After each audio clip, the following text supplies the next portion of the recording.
এই সম্বন্ধে আমরা যাচাই করেছি এবং ওখানে যেটা অভিযোগটা ছিল যে নির্বাচনী আঙিনায় তারা এসেছিল। তো নির্বাচনী আঙিনায় এটা তো আসলে একটা ব্যত্যয়, কোনো সন্দেহ নেই। এটা পরবর্তীতে প্রিজাইডিং অফিসারকে বলা হয়েছে এবং এআরও এ ব্যাপারে এখন অনেক he is very strict now. So সেই যেটা করছে এখন বাকি যত প্রিজাইডিং অফিসার ঢাকা 6 আসনের মধ্যে আছে এভরি ওয়ান ইজ ইনফর্মড এবং নাথিং সাচ সিগনিফিকেন্ট এরকম কোনো কিছু আর হবে না বলে আমরা মনে করছি। না, এখন পর্যন্ত আমরা এরকম কিছু মনে করছি না, কারণ এই ব্যাপারটি খুবই সুইফট। আর্মি অন দ্য স্পটে উইদিন 5 মিনিটস আমরা চলে আসছি। পুলিশের টিম আমরা এখানে দেখেছি, আনসার তো আপনারা জানেন এখানে আছে, এবং এছাড়াও যে প্রিসাইডিং অফিসার তার যে টিম সবাই আছে। So it is very secure এবং এখান থেকে আমাদের যে বললাম যে উইদিন 5 মিনিটস আমরা আসছি এবং এইটা কালকের জন্য একই। সো আই এম শিওর যে এখানে কোনো কিছু হওয়ার কোনো সম্ভাবনা নাই, সবাই খুব নিশ্চিত ভোট দিতে আসবে, এটাই আমি মনে করছি। আসুন এই রমজানে আপনাদের যার যার বাড়ির কাছে মসজিদে ইফতার নিয়ে পাড়া প্রতিবেশী সকলকে সাথে নিয়ে একসাথে ইফতার করি।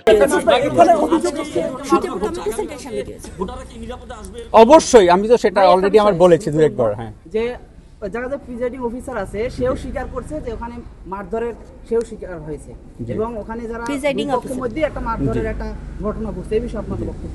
এই ব্যাপারে যেটা হচ্ছে আসলে আমরা এটা দেখেছি, অভিযোগটা আমরা দেখেছি, দেখার পরে এখন ফার্স্ট কাজ হচ্ছে আমাদেরকে ব্যাপারটাকে সমাধান করা, তাই তো? সো এই জিনিস যেন ফার্দার না হয় সেটা হচ্ছে আমাদের স্টপ করাটা হচ্ছে সবচেয়ে বেশি দরকার। এই পর্যন্ত আমার বলার ছিল, আপনাদের অন্য কিছু বলার থাকলে আমি পরবর্তীতে এটা নিয়ে ক্লিয়ার করব। কমিউনিটি সেন্টারের সামনে কি হয়েছিল? কোথায়? সূত্রাপুর কমিউনিটি সেন্টারের সামনে কি হয়েছিল? সূত্রাপুর কমিউনিটি সেন্টারের সামনে কি হয়েছিল? এটা কারাদণ্ডের একটা বিষয় বোধহয় ছিল। এই ব্যাপারে আমি অবগত না, এটা বলতে 2 দিনের কারাদণ্ড দেওয়া হয়েছে। আচ্ছা, এটা জুডিশিয়াল ম্যাজিস্ট্রেট, এরকম আমরা শুনেছি একটি দলের ভোট প্রদান এবং তার সাথে কিছু টাকা এর সাথে এরকম একটা ইস্যু আমরা শুনেছি। পরবর্তীতে জুডিশিয়াল ম্যাজিস্ট্রেটের মাধ্যমে এটা 2 দিনের দেওয়া হয়েছে, অলরেডি জেল দেওয়া হয়েছে। কোন দলের কোন জানেন? এটা আমরা একটা পরবর্তীতে আমরা এটা জানাবো, জেনে নিই। আরেকটা বিষয়, এখানে যারা ছিলেন উপস্থিত যখন ছিলেন, জি, আমি নিজেও ছিলাম, তখন দেখি একটা অভিযোগ এসেছে যে আমাদের নেতাকর্মী এখানে নাকি ব্যালট বক্স দিয়ে দিয়েছেন, সেই সময় বিএনপি নেতাকর্মী বাধা, এই সময় একটা সংঘর্ষ একটা সৃষ্টি হয় এবং তাকে জিজ্ঞাসাবাদের জন্য আপনারা করে ভিতরে পরবর্তী সাংবাদিকদেরকেও ভিতরে প্রবেশ করতে দেওয়া হয় না। আপনারা দেখেন কথা বলে এই বিষয়টা ব্যাপারটা হচ্ছে কি, এখন আমাদের জন্য সবচেয়ে ইম্পর্টেন্ট হচ্ছে এই জায়গার সেফটি। কালকে যেন অবাধ সুষ্ঠু একটা নির্বাচন হয়, এখানে যারা ভোটাররা আছে, আমাদের ফোকাস কিন্তু আজকে ভোটাররা, কালকের জন্য, তার জন্য নিশ্চিন্তে এখানে আসতে পারে, that is the main purpose.